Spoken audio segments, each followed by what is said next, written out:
Assalamualaikum warahmatullahi wabarakatuh. Kita lanjutkan materi overhaul motor.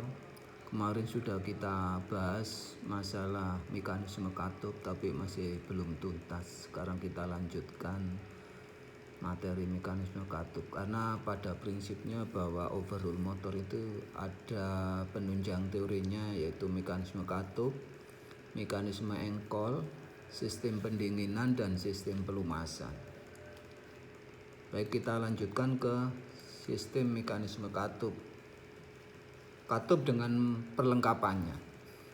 Ini adalah nama bagian-bagian komponen-komponen yang ada di sekeliling katup.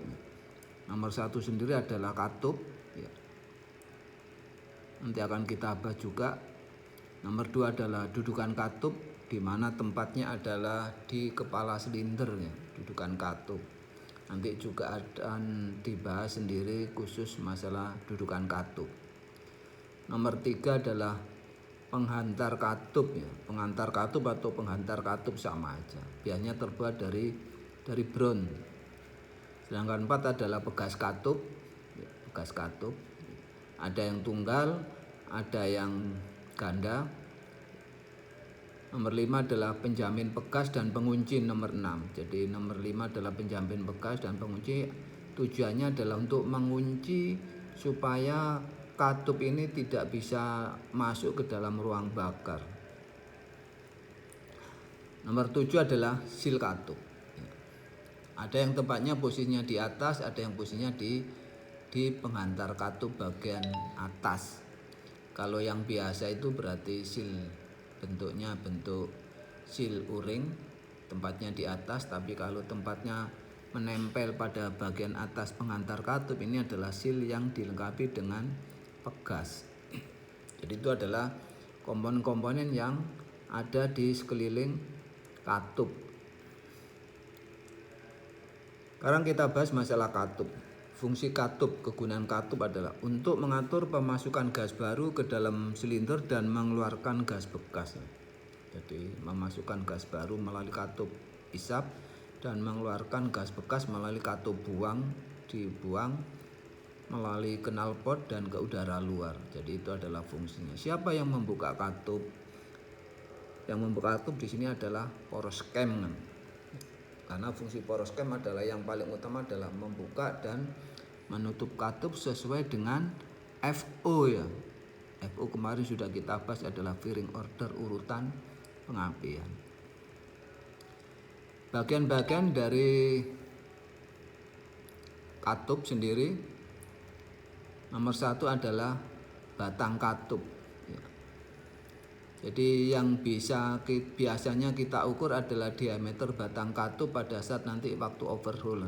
Berapa besar diameter pada saat kita mengukur dibandingkan dengan data, nanti kita simpulkan apakah batang katup ini masih layak dipakai atau mungkin perlu diganti baru. Dengan hasil pengukuran kita bandingkan dengan data yang ada. Pengunci katup nomor 2, bagian atas di sini adalah pengunci katup. Jadi terbelah menjadi 2. Fungsinya adalah supaya katup tidak sampai masuk ke dalam ruang bakar. Nomor 3 adalah dudukan daun katup. Tempatnya ada di ruang bakar. Dudukan daun katup mempunyai sudut. Sudutnya di sini adalah kebanyakan adalah 45.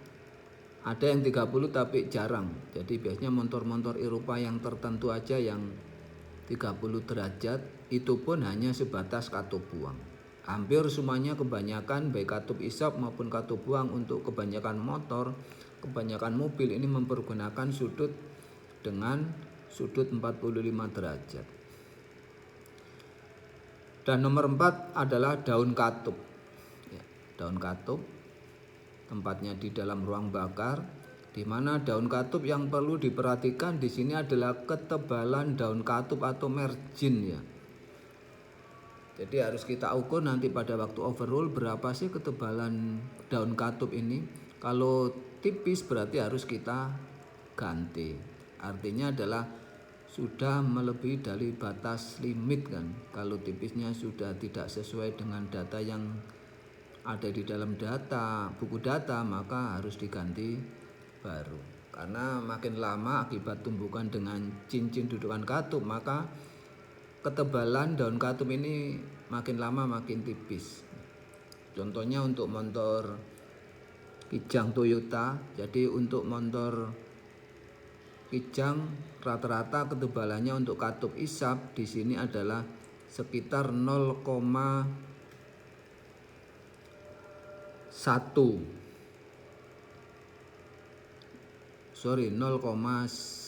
mili, sedangkan katup buang sekitar 1 mili. Itu data untuk motor Toyota. Pembebanan ya, jadi pembebanan yang ditumbuk oleh katup di sini adalah pada daun katup terjadi tumbukan dengan dudukannya ya, daun katup. Jadi pembebannya adalah bertumbukan dengan cincin dudukan katup. Akibat bertumbukan maka lama-lama akan terjadi keausan sehingga akan timbul sudut yang kemungkinan tidak sama antara cincin dudukan katup dengan daun katup. Keduanya akan timbul ketebalan makin lama akan menjadi tipis karena akibat tumbukan dengan cincin dudukan katup. Pembebanan kedua adalah keausan pada batang katup karena gesekan. Ya, bisa diperhatikan di sini keausan pada batang katup karena gesekan dengan siapa? Dengan penghantar katup. Ya, makin lama maka cincin dudukan katup akan menjadi makin kecil diameternya. 3 adalah pembebanan panas pada daun katup khususnya katup buang. Jadi katup buang ini sampai menerima beban panas yang 800 derajat Celcius, 900 derajat Celcius, sehingga konstruksi katup buang harus kuat, tahan terhadap temperatur yang tinggi.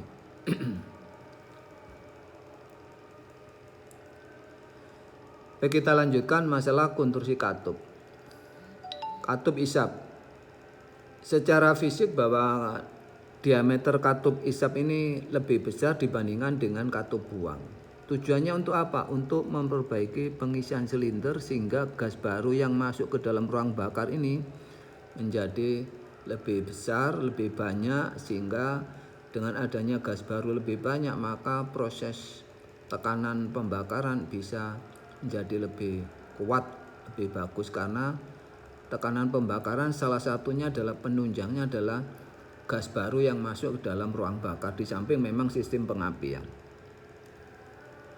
Jadi nanti pada waktu overload Anda bisa cek mana sih katup isap, mana sih katup buang. Jadi secara fisik kelihatan kalau katup isap berarti diameter daun katup ini pasti lebih besar dibandingkan dengan diameter untuk katup buangnya. Terbuat dari satu logam, biasanya baja krom silikon. Bagian dudukan dan ujung batang katup diperkeras untuk mengurangi atau memperkecil gesekan, memperkecil keausan. Sebutnya tidak hanya sebatas dudukan pada ujung katup, ujung batang katup, tapi semua bagian-bagian yang bergesekan di dalam sistem mekanisme katup, mekanisme engkol, ini adalah bagian luarnya adalah diperkeras atau istilahnya adalah dielosasi. Ada lapisan kimia untuk memperkeras komponen tersebut supaya tahan terhadap panas, tahan terhadap keausan.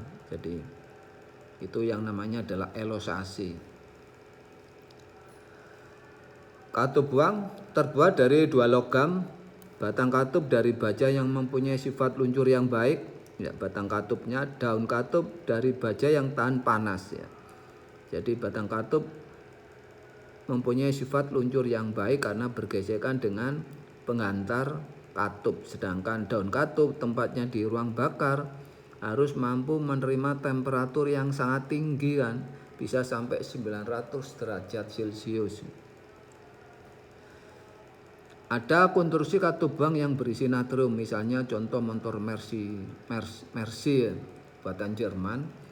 Jadi di dalam batang katup ini diisi natrium, sehingga pada waktu kondisi panas natrium ini akan mencair, ya.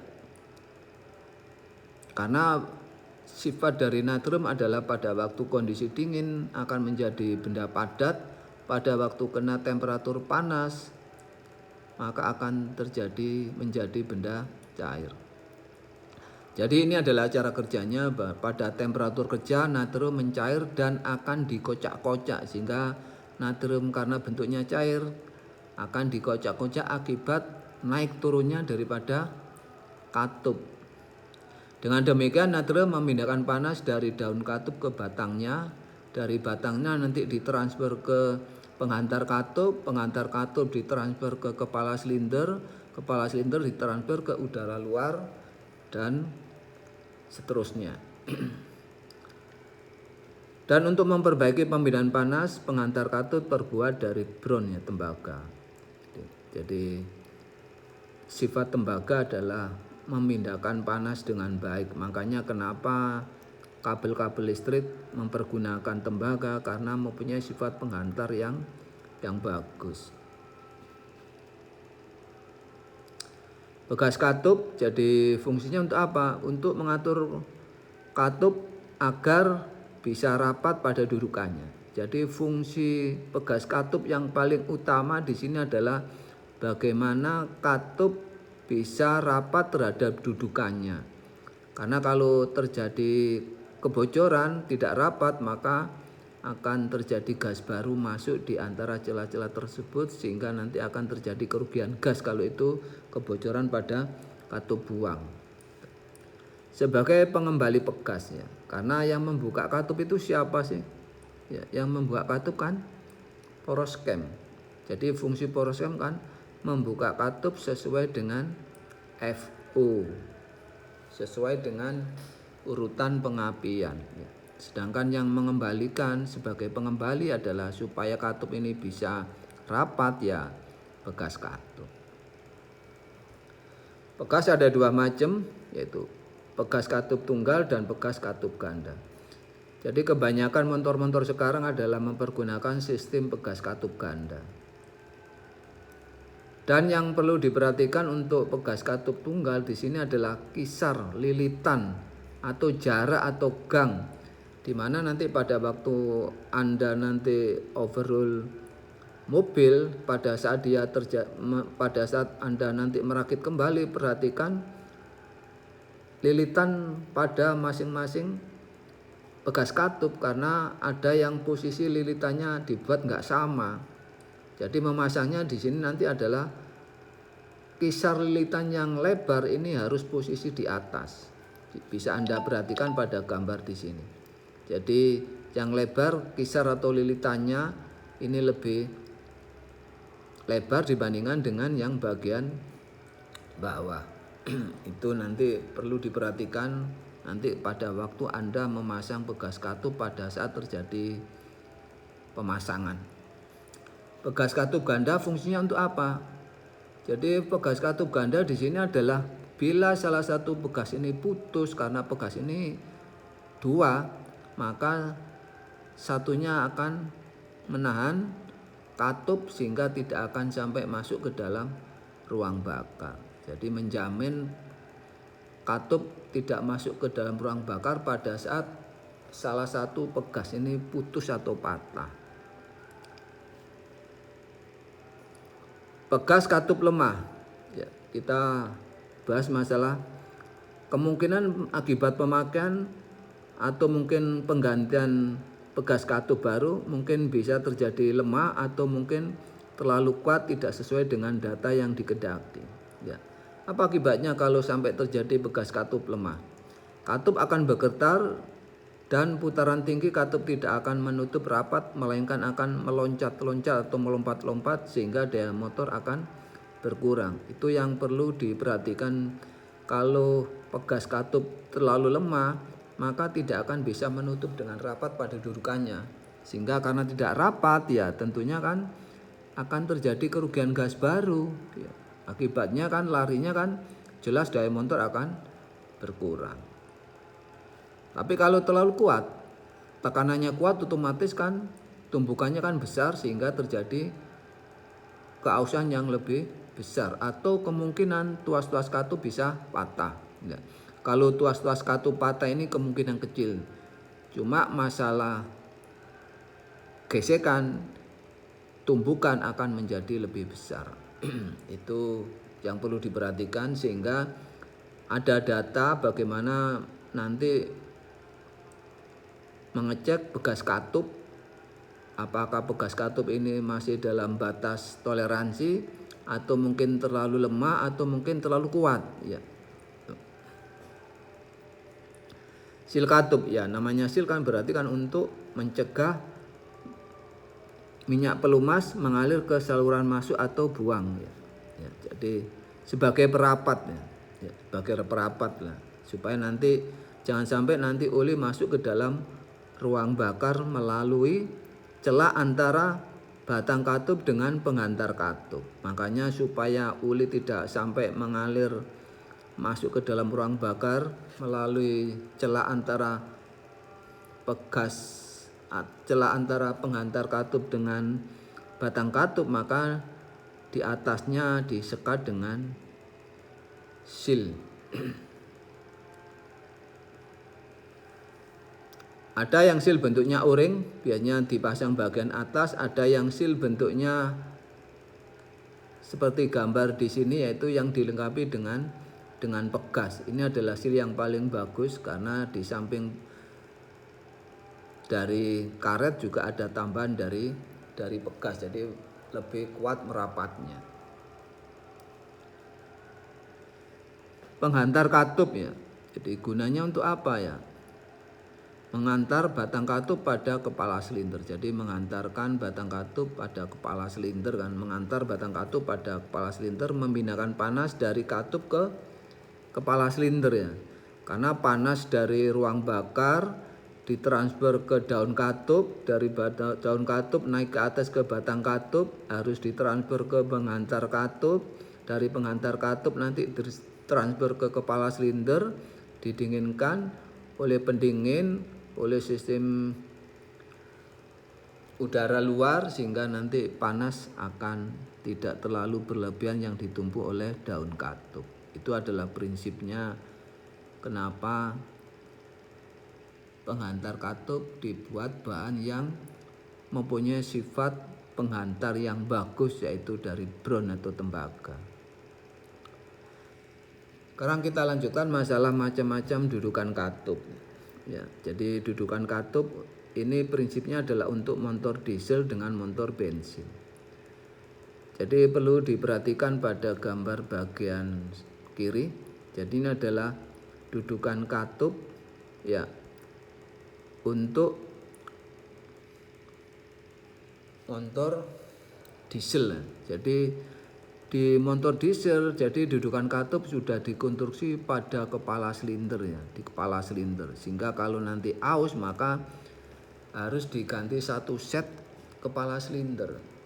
Jadi ini adalah salah satu kelemahan kalau sampai terjadi dudukan katup ini kaosnya melebihi batas, melebihi limit, maka yang diganti adalah satu set kepala silinder. Ini untuk motor diesel. Lain halnya dengan motor bensin. Jadi bahan daripada cincin dudukan katup ini ada bahan tersendiri, sehingga bisa dilepas, bisa dipasang ya. Sehingga kalau sampai terjadi keausan nanti digerenda, kalau nanti sampai batas limit tidak bisa digerenda, maka di sini penghantar katup masih bisa dilepas, diganti baru. Jadi ini adalah keuntungan motor yang mempergunakan konstruksi campuran aluminium untuk motor bensin kan. Jadi cincin dudukan katup bisa diganti baru. Ini adalah perbedaan yang prinsipnya. Sistem pemutar katup ya. Jadi beberapa motor dilengkapi dengan sistem pemutar katup. Jadi setiap selama motor berputar, maka katup juga harus berputar supaya terjadi keausan yang merata kan, ya. Dan di dalam sistem ada macam-macam cara bagaimana katup ini bisa berputar. Ada yang mempergunakan sistem offset, ada yang mempergunakan bentuk konstruksi tambahan. Contohnya adalah bentuk rotocap kan, rotocap ya. Jadi biasanya untuk motor-motor yang mahal ini mempergunakan bentuk pemutar otomatis ya, yang namanya adalah rotocap ya. Tapi kalau motor-motor yang biasa mempergunakan sistem offset ya. Jadi itu adalah konstruksi bagaimana katup supaya bisa berputar kan. Jadi ada yang mempergunakan sistem offset, ada yang mempergunakan bentuk tambahan yaitu rotocap kan ya. Ya, motor BMW, motor Mercy, biasanya motor-motor yang mahal itu mempergunakan sistem pemutar katup otomatis karena di sini rotocapnya ini bisa menggerakkan katup supaya bisa berputar. Ini adalah komponen-komponen daripada rotocap ya. Ya. Ada pegas piring, ya pegas piring jadi pegas tapi bentuknya adalah seperti plat sehingga bisa tertekan oleh pegas katup, bisa naik turun di dalamnya ada pelurunya nomor 2 ini ya, pelurunya dilengkapi dengan pegas katup itu. Di sini ada pegas, di atasnya ada pegas katup sehingga nanti rotocap ini bisa bergerak karena akibat daripada tekanan daripada pegas katup.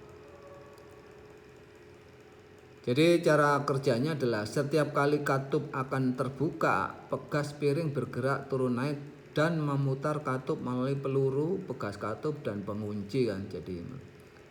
Jadi pada waktu kondisi katup akan terbuka maka di sini kan pegas katup kan akan tertekan. Ya. Jadi posisinya adalah seperti ini. Ya. Jadi ini adalah bisa peluru ini bisa maju mundur dan majunya adalah melawan kekuatan pegas. Nanti posisi akan didorong oleh pegas pada saat kondisi ini posisi bebas. Pada waktu pegas tertekan maka akan mendorong peluru menekan pegas. Karena ini satu set maka rotocap ini akan memutar katup. Jadi ini adalah materi yang berkaitan dengan katup dengan perlengkapannya. Sekarang kita lanjutkan dengan materi yang baru lagi yaitu nomor 30. Karena di sini adalah nomor 25 ya.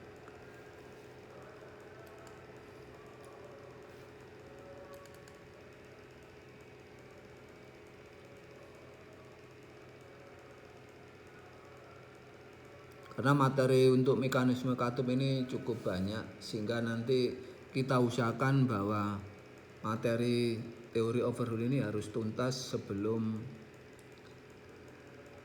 UTS. Karena sekarang kan sudah minggu kelima, ya kurang 2 kali lagi sudah UTS ya. Sehingga sebelum UTS kita nanti ada kuis kan. Ada kuis, ada tes untuk memasukkan nilai harian. Karena nilai kemarin sudah kita bahas, kita terangkan, kita singgung bahwa nilai akhir ini adalah nilai UTS, nilai UAS, harian dan presensi. Jadi itu yang perlu Anda perhatikan, tidak hanya sebatas UTS dan UAS tapi adalah nanti ada nilai harian yaitu entah itu bentuknya tugas atau nanti mengerjakan secara kelompok ya, tergantung nanti akan kita bahas sendiri. Sekarang kita lanjutkan masalah bentuk daun katup dan cincin dudukan katup ya. Bisa perhatikan gambar di sini. Jadi yang perlu diperhatikan di sini adalah antara nomor 2 dengan nomor 4 di sini adalah perhatikan sudutnya. Ya. Sudutnya di sini kebanyakan motor adalah 45. Baik sudut daun katup maupun sudut cincin dudukan katup. 30 itu biasanya katup buang, itu pun juga sebatas motor-motor Eropa ya. Nomor 1 adalah daun katup, ya, tempatnya yang ada di dalam ruang bakar. Nomor 2 adalah sudut daun katup, ya, 45, kadang-kadang ada yang 30, ya. Sedangkan nomor 3 adalah cincin dudukan katup yang dibentuk dengan sudut sesuai dengan sudut daun katup, sehingga pada waktu menutup benar-benar rapat.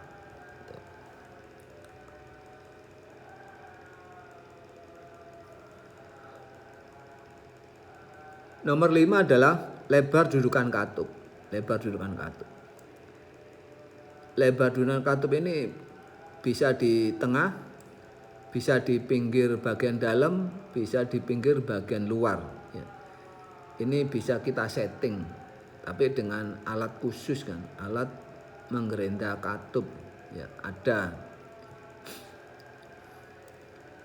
Lebar dudukan katup ini secara umum di sini adalah untuk motor sedan dengan motor-motor kelas berat ini jelas nggak sama. Jadi untuk motor sedan, motor-motor kelas 3000 cc ke bawah biasanya adalah lebarnya berkisar 1 sampai 2 mili ya. Contohnya untuk motor kijang kan, motor kijang yang 1400, 1300 cc itu lebar dudukannya adalah 1,4 mili ya.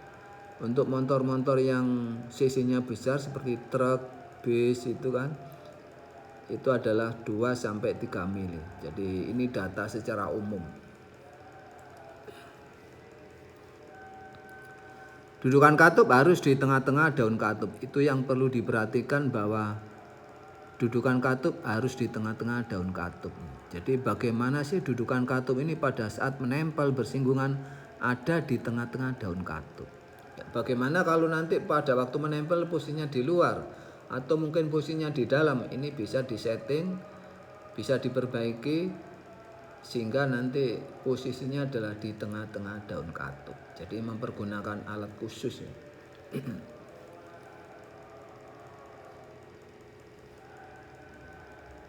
Sekarang pengaruh lebar dudukan katup ya. Ada mungkin lebar terlalu kecil, ada mungkin lebar terlalu besar ya. Jadi apa akibatnya kalau lebar terlalu kecil ya? Perlu diperhatikan hukum Pascal bahwa tekanan tergantung daripada luas penampang ya dan gaya kan. P sama dengan F per A. Kalau luas penampangnya kecil maka tekanannya akan menjadi lebih besar. Begitu juga sebaliknya kan. Kalau luas penampangnya besar maka tekanannya akan menjadi lebih kecil karena berbanding terbalik. Lebar dudukan sempit ya, terlalu kecil, kerapatan menjadi baik. Ini adalah keuntungannya karena tekanannya pada dudukan besar ya. Jadi tekanannya akan menjadi besar, cuma kerapatan bagus karena yang bersinggungan cuma sedikit ya, cuma sedikit. Ditinjau dari kerapatan bagus keuntungan, ditinjau dari tekanan akan menjadi besar sehingga cepat aus. Pembinaan panas jelek karena luas permukaan kecil. Jadi pembinaan panasnya jelek sekali karena transfer dari daun katup menuju penghantar katup ini luas permukaannya kecil sekali sehingga enggak efisien, sehingga panas yang ditransfer ke penghantar katup ini kurang maksimal. Jadi ada keuntungan dan kerugian kalau sampai terjadi dudukan katup ini terlalu kecil atau terlalu sempit. Begitu juga nanti kalau dudukan terlalu lebar ya kebalikan dari ini ya. Kalau terlalu lebar apa akibatnya? Terlalu besar. Kerapatannya kurang baik karena tumpuan yang bersinggungannya adalah lebih lebar sehingga kemungkinan kebocoran ini cenderung lebih besar. Cuma ditinjau dari keausan ini adalah menguntungkan karena keausannya adalah kecil. Ditinjau dari keuntungan di samping keausannya kecil juga pemindahan panasnya adalah baik. Transfer pemindahan panas dari daun katup menuju cincin dudukan katup ini adalah bagus. Jadi itu adalah jangan sampai lebar dudukan katup ini kecil, jangan sampai terlalu besar. Maka bagaimana supaya standar, ada bagaimana cara menggerenda cincin dudukan katup yang benar. Ada alatnya untuk menggerenda cincin dudukan katup.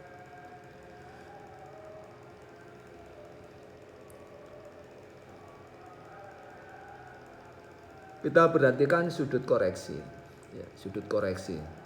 Jadi cincin dudukan katup yang bagus ini adalah membentuk 3 sudut.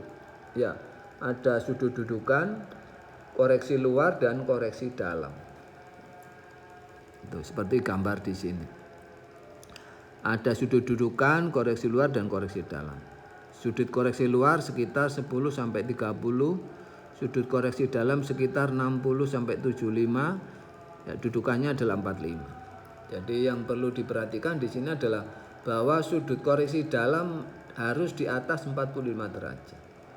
Sedangkan sudut koreksi luar harus di bawah 45 derajat. Karena sudut dudukannya kan 45. Fungsinya untuk apa? Sebagai pembatas. Ya.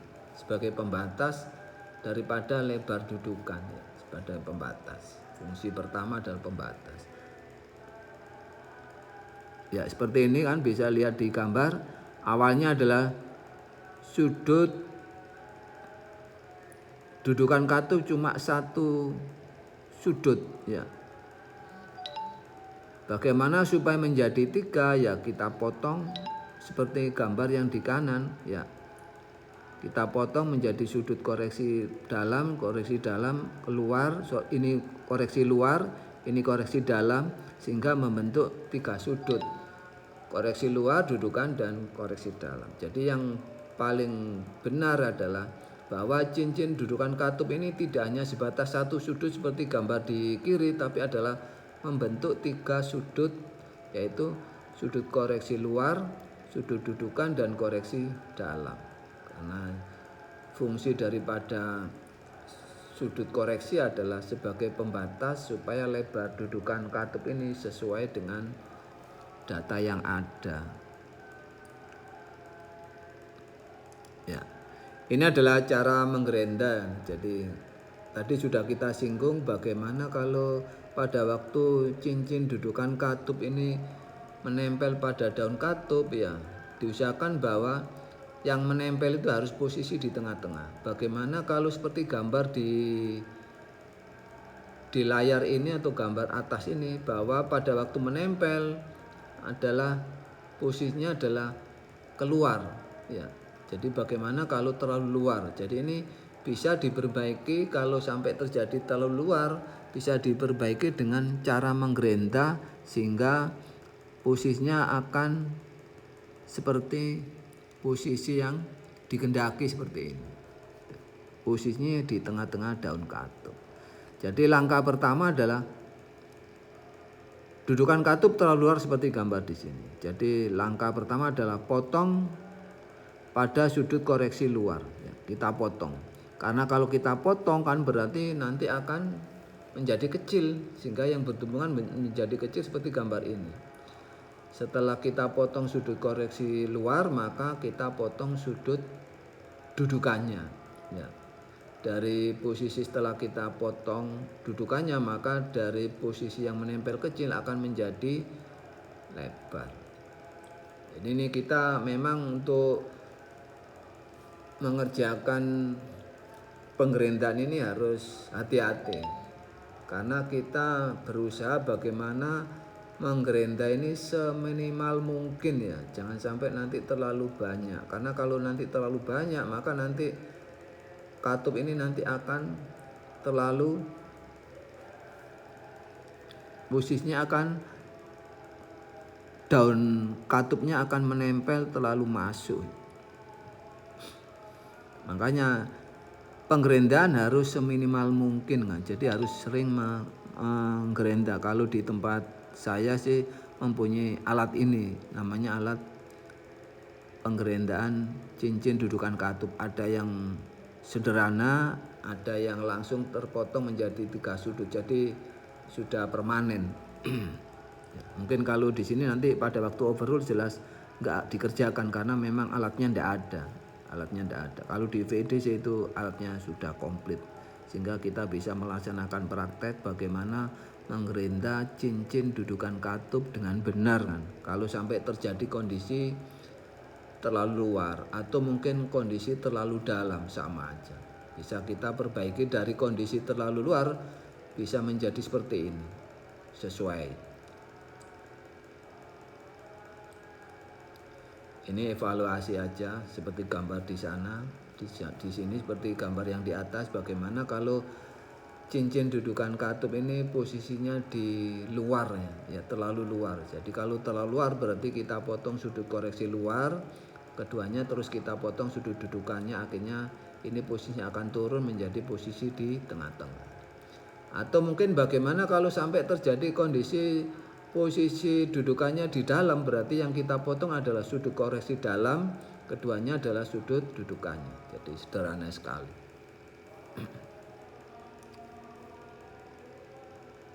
Cara memotongnya. Ini evaluasi ya. Ya ini terlalu dalam kan? Kita potong sudut koreksi dalam, setelah itu dudukan. Caranya adalah itu. Potong sudut koreksi dalam, baru dudukannya. Tapi kalau nanti terlalu luar berarti kita potong sudut koreksi luar dan kedua dudukannya. Jadi, itu adalah cara nanti kalau kita memotong bagaimana menggerinda cincin dudukan katup ya. Sayang di sini tidak ada alatnya. Kalau di VDC ada alat yang sederhana dan ada alat yang paling bagus ada. Karena yang sederhana itu berarti adalah seperti gambar ini, kita potong satu-satu, koreksi luar sendiri, koreksi dalam sendiri, dudukan sendiri, mempergunakan sudut yang enggak sama. Tapi kalau yang bagus ini adalah di dalam pisau itu sudah terbentuk 3 macam sudut. Ya begitu kita potong ya langsung membentuk sudut sesuai dengan yang kita kendaki datanya. Jadi lebih enak. Baik, kita lanjutkan materi yang nomor 35. Ini adalah 30, terus 35. Setelah itu nanti kita beri soal dan dikerjakan ya. Karena tujuannya adalah bagaimana nanti setelah memahami materi dikerjakan sehingga tahu persis untuk mengukur kemampuan pada saat proses belajar mengajar.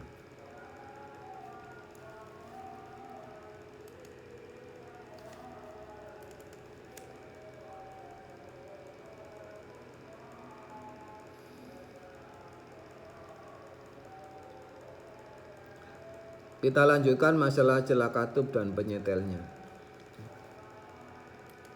Ya. Kemarin sudah kita praktekkan, jadi bagaimana menyetel katup yang benar kan, langkah-langkahnya penyetelan katup ya. Jadi harus tahu katup isap dan katup buang pertama. Ya itu harus, karena kalau nggak tahu berarti kita nanti nyetelnya salah. Kenapa? Karena celah antara katup isap dengan katup buang itu kan nggak sama, sehingga harus tahu mana sih katup isap, mana sih katup buang. Kan mudah, seperti kemarin kan untuk menentukan katup isap yang berarti yang berhubungan dengan intake kan ya. Untuk menentukan katup buang yang berhubungan dengan exhaust. Celah katup dan penyetelnya. Kenapa sih katup perlu disetel kan ya?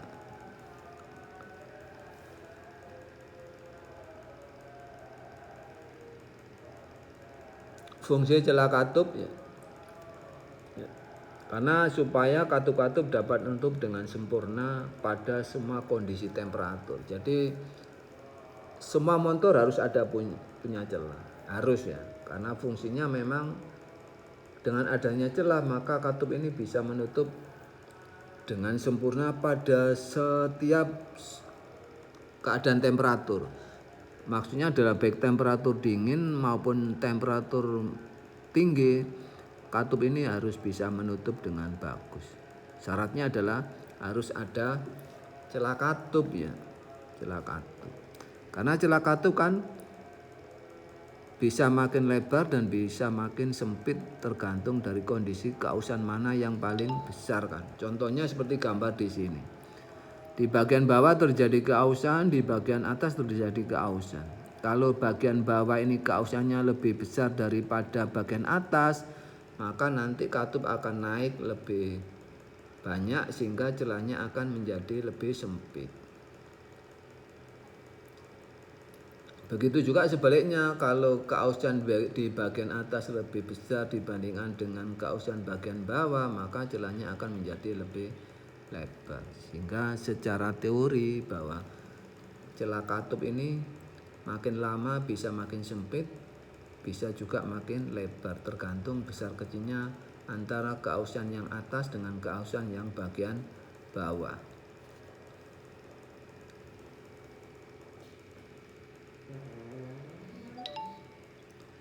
Mengapa celah katup harus disetel ya? Tadi sudah kita singgung, karena keausan pada sistem penekan katup kan ya. Ya. Celah bisa menjadi lebih besar ya. Keausan pada daun katup dan dudukannya celah bisa menjadi lebih kecil ya. Jadi tergantung ya. Karena keausan tersebut tidak merata, celah katup perlu disetel kan. Ya, sekitar 2 kali pekerjaan tune up ya. Karena setiap tune up kan sekitar 10.000 km kan, sehingga sekitar 20.000 km ini terjadi keausan. Kalaupun setiap tune up kan juga diperiksa celah katup. Ya. Jadi perlu diperhatikan bahwa penyetelan celah katup ini adalah kebanyakan untuk motor-motor yang lama. Karena kalau motor-motor yang sekarang kan untuk celah katupnya kan tidak disetel karena menggunakan sistem hidrolis ya. Jadi untuk katupnya otomatis selalu mendekati 0 kan, jadi tidak disetel kan. Jadi ini hanya berlaku untuk motor-motor yang celah katupnya sistemnya adalah sistem mekanis yang biasa. Tapi kalau motor sekarang kebanyakan kan tidak ada penyetelan katup karena semuanya diatur oleh sistem hidrolis ya.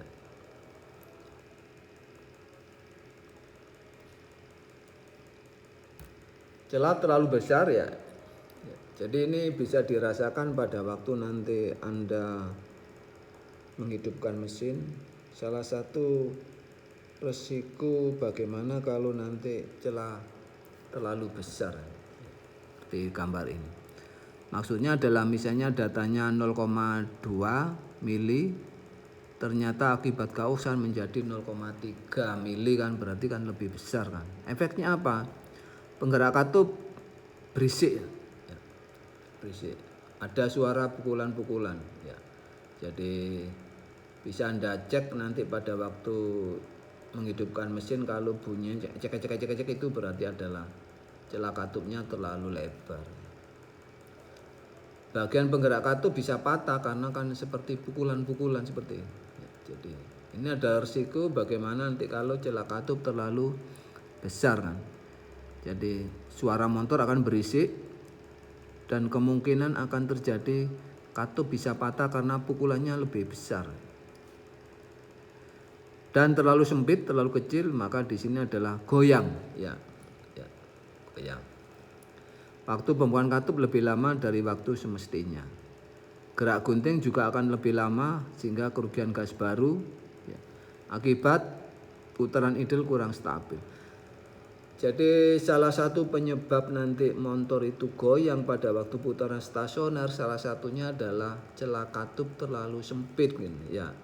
Karena kalau celah katup terlalu sempit, maka di sini adalah gerak guntingnya akan menjadi lebih besar. Ingat bahwa gerak gunting atau overlapping adalah kedua katup terbuka bersamaan ya. Itu adalah gerak gunting ya. Kedua katup kondisi terbuka bersamaan, sehingga kalau gerak guntingnya itu lebih besar, maka kerugian gas baru kan menjadi besar ya, karena pada waktu gas baru masuk katup buang di situ kondisi terbuka, sehingga sebagian kecil gas baru akan keluar melalui katup buang, padahal gas baru dipakai untuk proses pembakar, sehingga nanti motor jelas tenaganya akan akan berkurang ya. Makanya tidak boleh ada celah katup terlalu kecil atau terlalu besar, harus sesuai dengan data yang ada.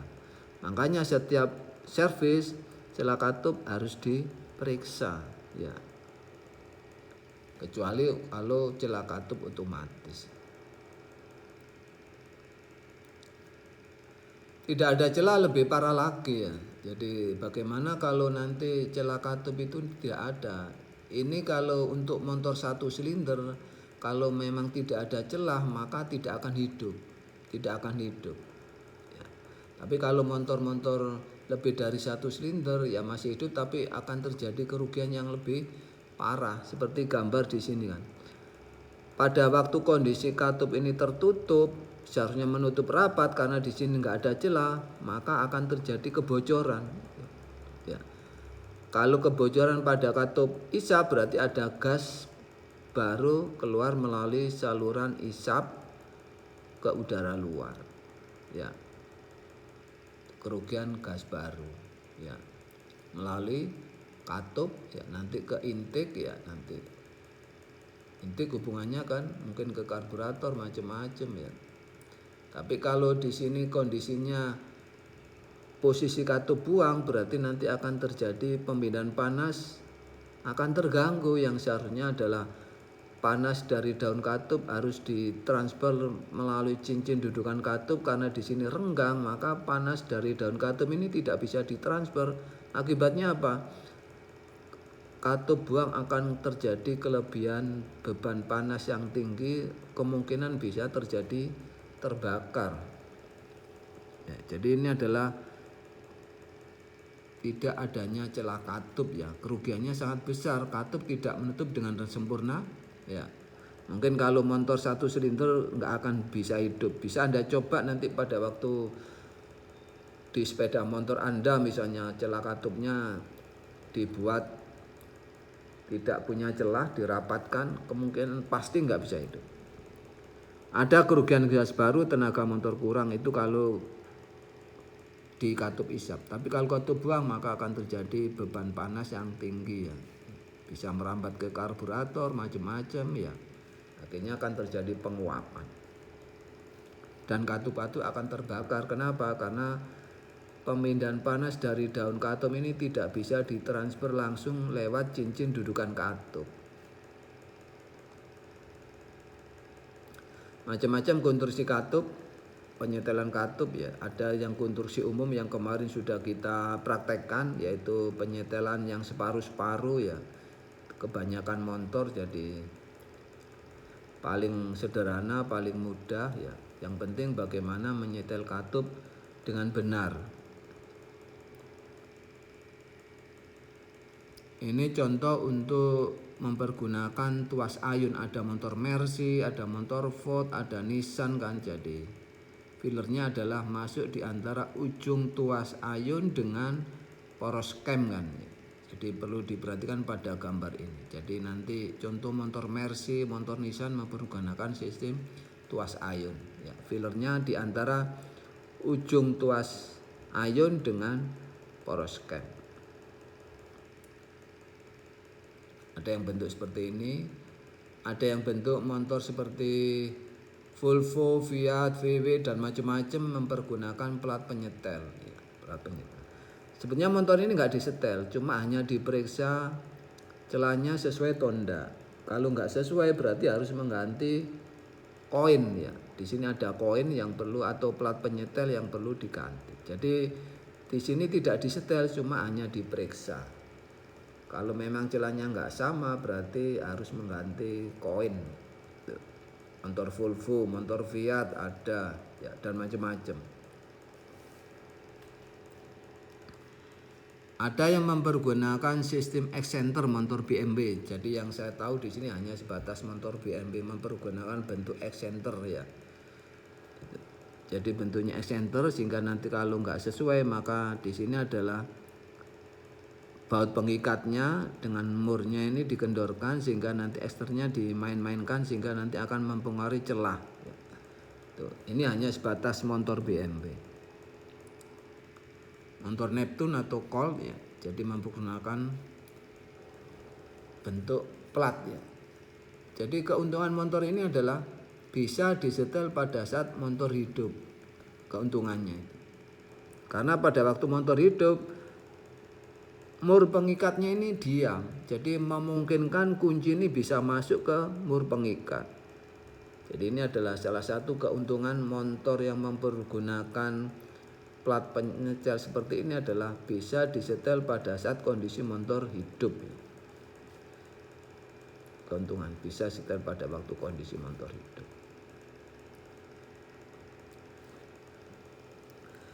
Baik itu ya, jadi materi nomor 25, 30, 35 ya. Kaitannya dengan mekanisme katup masih ada materi yang 40, 45, 50. Mungkin akan kita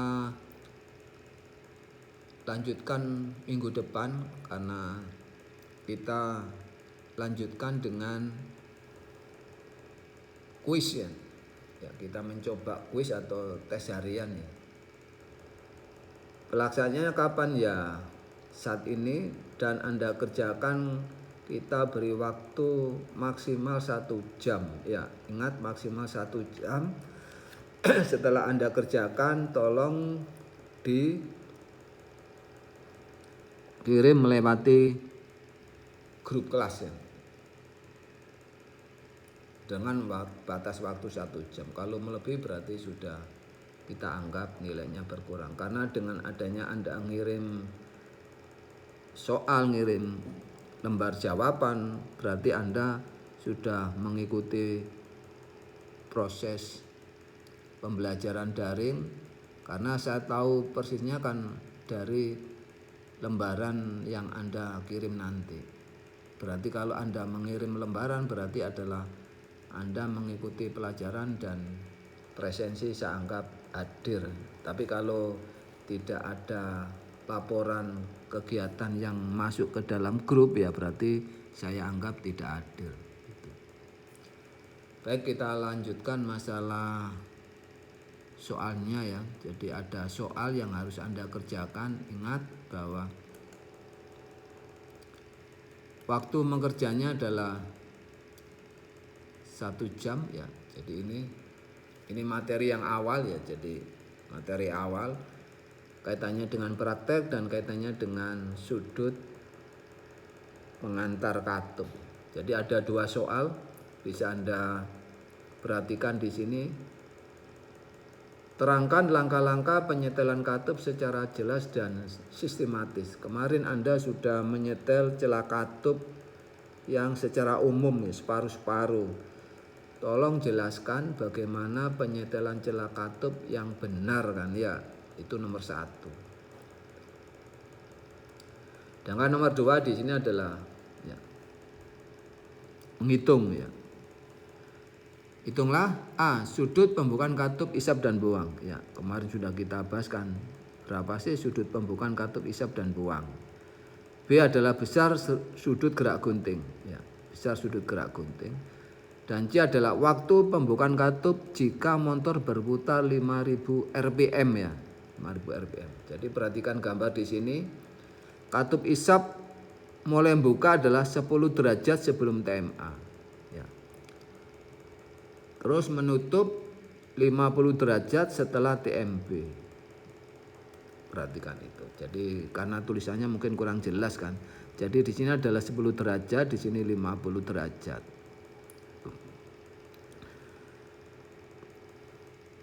Dan di sini adalah katup isap terus sampai nanti mulai buka.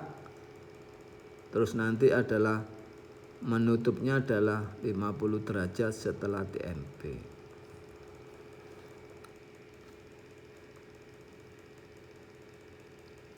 Katup buang tutup di sini adalah 10 derajat setelah TMA. Ini 10 derajat. Dan katup buang buka di sini adalah 50 derajat sebelum TMB. Ini 50 derajat, ini 50 derajat, ini 10 derajat, ini 10 derajat, dan hitung ABC kan ya. Kerjakan ABC ya. C adalah waktu pembukaan katup jika motor berputar 5.000 rpm. Jadi kerjakan soal 1, 2 langsung dikirim lewat grup kelas ya. Saya tunggu sampai maksimal 1 jam. Baik, kami akhiri. Jadi minggu depan kita lanjutkan materi mekanisme katup, karena kita usahakan bahwa materi overhaul ini sebelum UTS kita usahakan tuntas, karena di sini sudah 5 kali pertemuan, kurang 2 kali, kurang 2 minggu, 3 minggu lagi sudah UTS kan ya. Makanya sebelum UTS kita tuntaskan ya. Mudah-mudahan masalah wabah COVID-19 ini cepat tuntas sehingga kita bisa tatap muka, langsung kita mengadakan praktek langsung di benda kerjanya ya. Jadi sebenarnya saya sendiri secara pribadi lebih senang tatap muka daripada sistem online. Apalagi kita kan di teknik ya. Jadi kurang praktis kalau materi teori kita pakai secara online. Ya berhubung kondisi yang memang tidak memungkinkan ya kita apa boleh buat ya. Jadi jangan sampai lupa terus berdoa supaya wabah COVID-19 ini cepat sirna di permukaan bumi Nusantara kita, sehingga kita benar-benar aman kan ya. Mudah-mudahan kita selalu dilindungi oleh Allah Subhanahu wa taala, sehat selalu, selamat belajar, selamat bertugas ya. Assalamualaikum warahmatullahi wabarakatuh.